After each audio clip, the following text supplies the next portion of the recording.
नमस्कार मित्रों, आप सभी का हमारे YouTube चैनल में स्वागत है। आज की क्लास में हम राजस्थान के एकीकरण नामक टॉपिक पर चर्चा करेंगे। जो टॉपिक बहुत ही महत्वपूर्ण टॉपिक है प्रतियोगी परीक्षाओं की दृष्टि से, चाहे राजस्थान पुलिस का हो, चाहे पटवारी का हो या फिर RAS का एग्जाम हो। हर एग्जाम में 2 या 3 क्वेश्चन राजस्थान एकीकरण से मिल ही जाते हैं। चाहे पुराने पेपर उठा के देख लो, राजस्थान एकीकरण से कोई ना कोई क्वेश्चन मिल ही जाता है। जब 1947 में 15 अगस्त 1947 को भारत आजाद तो हो चुका था, लेकिन जो रियासतें थी कुल मिला के 562 रियासतें थी। उस समय जब भारत आजाद हो चुका था उसमें 562 रियासतें छोटी मोटी इंडिया में थी। 562 रियासतें, कुल रियासतें थी 562। अब इन रियासतों के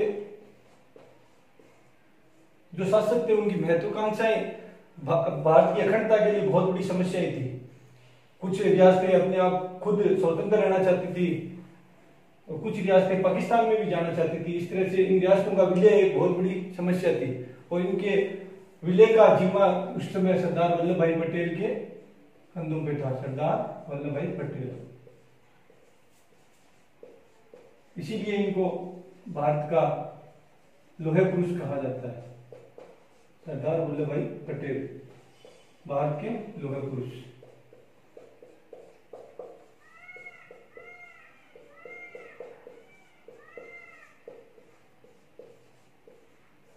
और जो रियासतों के जो शासक थे ये नरेंद्र मंडल के रूप में संगठित थे। नरेंद्र मंडल जिसकी स्थापना 1921 में हुई थी, इसके ये इन रियासतों के शासकों का मंडल था नरेंद्र मंडल। इसके रूप में ये संगठित थे। उस समय 1921 में इसकी स्थापना हुई। इसके अध्यक्ष गंगा सिंह थे, प्रथम अध्यक्ष। बीकानेर महाराजा गंगा सिंह को बनाया गया था। गंगा सिंह बीकानेर के शासक थे। तत्कालीन अध्यक्ष भोपाल के नवाब हमीदुल्लाह खां, जो भोपाल के शासक थे, नरेंद्र मंडल के तत्कालीन अध्यक्ष राजस्थान एकीकरण के समय थे। और नरेंद्र मंडल की स्थापना 1921 में हुई थी, जिस समय गंगा सिंह को इसका अध्यक्ष बनाया गया था। उसके बाद कुछ रियासतें थी जो स्वतंत्र रहना चाहती थी, कुछ पाकिस्तान में भी मिलना चाहती थी। ये बहुत बड़ी समस्या थी रियासतों का विलय होना। उस समय राजस्थान के संदर्भ में राजस्थान में कुल 19 रियासतें थी। कुल रियासतें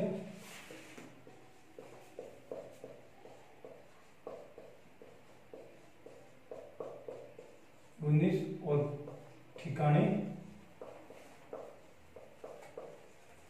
3 और एक केंद्र शासित प्रदेश था अजमेर मेरवाड़ा।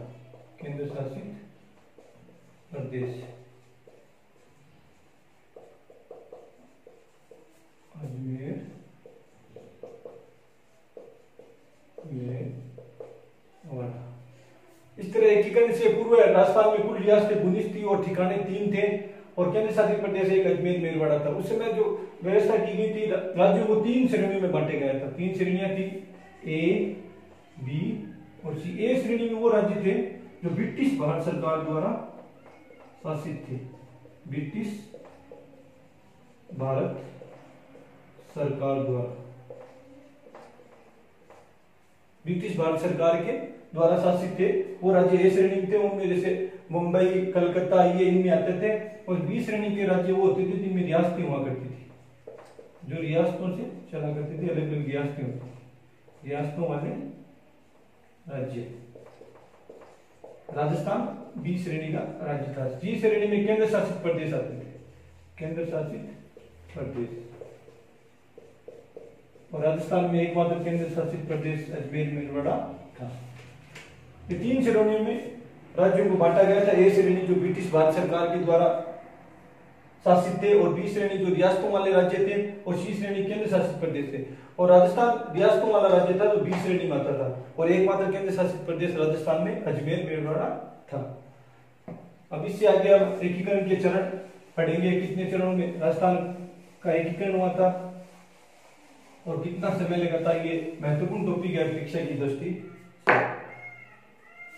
कुल चरण 7।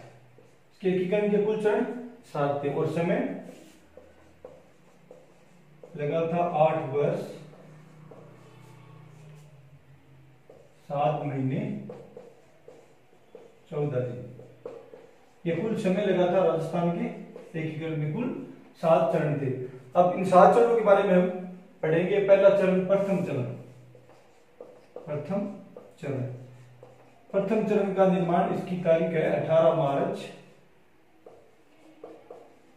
1948 और इस प्रथम चरण का नाम मत्स्य संघ रखा गया। मत्स्य संघ।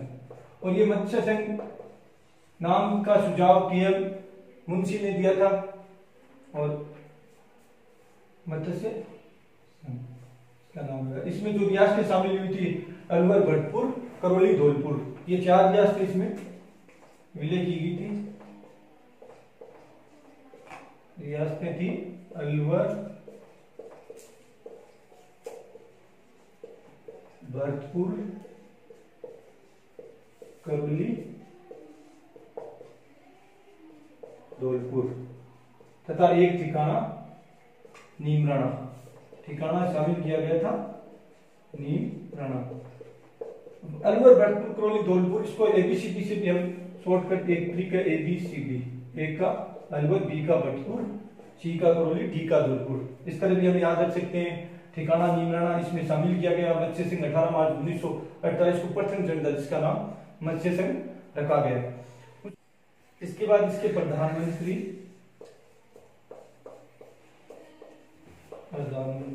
मत्स्य संघ के शोभाराम कुमाऊत को बनाया गया। शोभाराम कुमाऊत।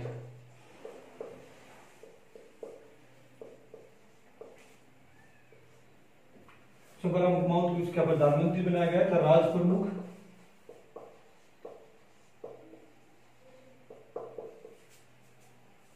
उदयभान सिंह को बनाया गया। धौलपुर नरेश, उदयभान सिंह धौलपुर। और उपराज प्रमुख गणेश पाल सिंह करौली को बनाया गया। गणेश पाल सिंह करौली महाराज, गणेश पाल सिंह करौली। और इसका उद्घाटन एनवी गाडगिल ने लोहागढ़ में किया। एनवी गाडगिल ने लोहागढ़ भरतपुर, अजय दुर्ग, राजस्थान का अजय दुर्ग, लोहागढ़, भरतपुर। इसमें इसका उद्घाटन एनवी गाडगिल ने किया था। इसकी राजधानी अलवर को रखा गया। अलवर। इसके प्रधानमंत्री शोभाराम कुमाऊत, इसके प्रधानमंत्री बनाए गए शोभाराम कुमाऊत तथा राज प्रमुख इसके उदयभान सिंह धौलपुर, महाराज उदयभान सिंह को। उपराज प्रमुख गणेश पाल सिंह जो करौली महाराज थे। और उद्घाटन एनवी गाडगिल ने लोहागढ़ में किया। एनवी गाडगिल ने लोहागढ़ में। और गणेश पाल सिंह करौली इसके उपराज प्रमुख और राज प्रमुख उदयभान सिंह धौलपुर। और इसकी राजधानी अलवर को रखा गया। का तरीका ये है कि पहला चरण 18 मार्च 1948 को था।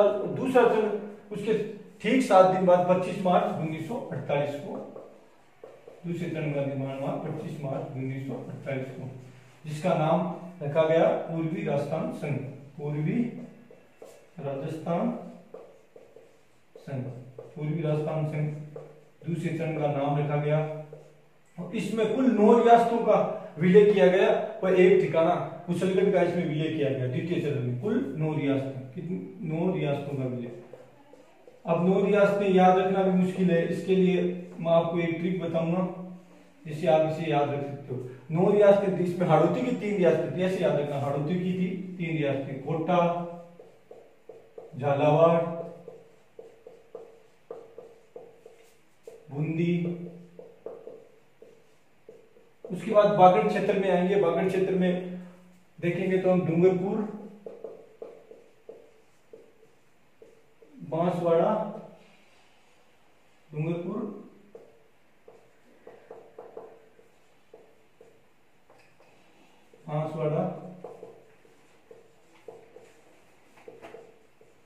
प्रतापगढ़, ये बागड़ क्षेत्र की हो गई। कोटा, झालावाड़, बूंदी, हाड़ौती की, डूंगरपुर, बांसवाड़ा, प्रतापगढ़ 6 होगी। उसके बाद एक टोंक हो जाएगी, एक किशनगढ़ हो जाएगी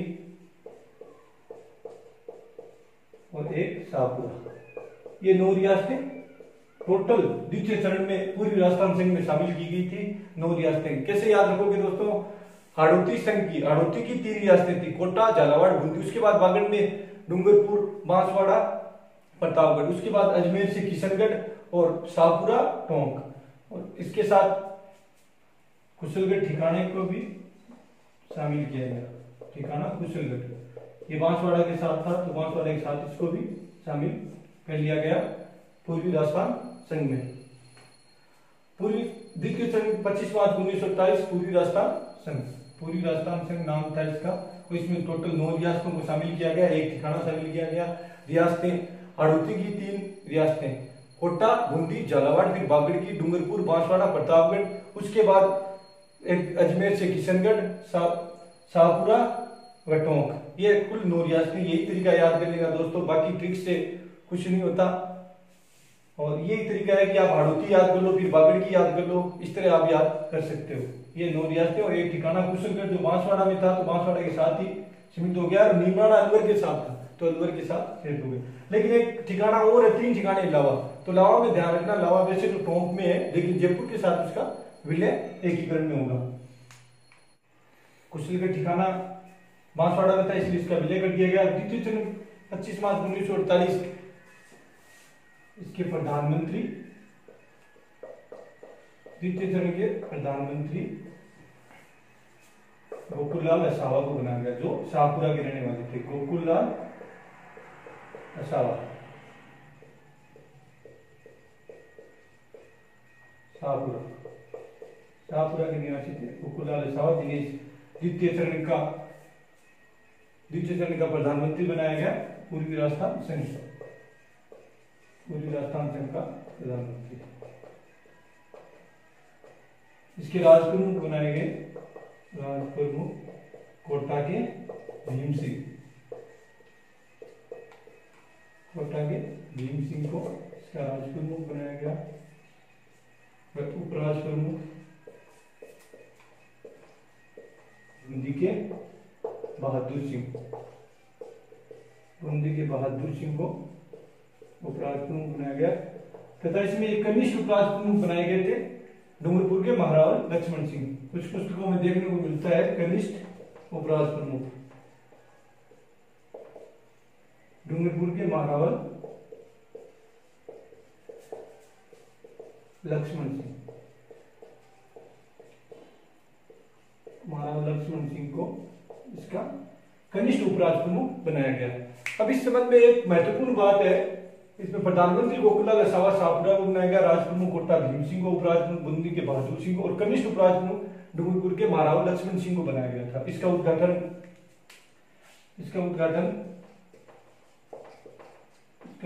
भी एन.वी. गाडगिल ने किया था। एन.वी. गाडगिल ने। और इसकी राजधानी कोटा को बनाया गया।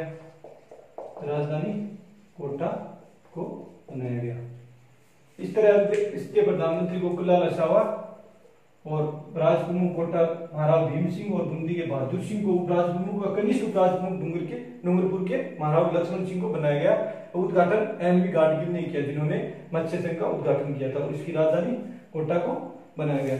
अब इसमें एक महत्वपूर्ण बात यह है जो मैं आपको बताता हूँ, इसमें बांसवाड़ा के शासक थे चंद्रवीर सिंह। ये नोट करके आप डाल लेना, बांसवाड़ा के शासक थे चंद्रवीर सिंह।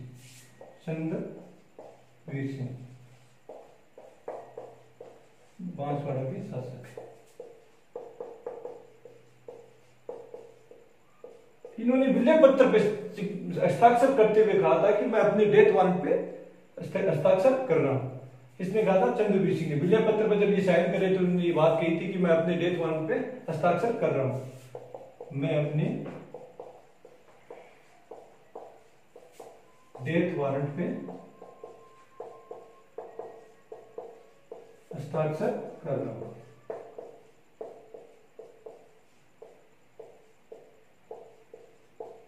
ये मोस्ट इंपोर्टेंट बात है जो बांसवाड़ा की चंद्रवीर सिंह ने कही थी विलय पत्र पर हस्ताक्षर करते वक्त।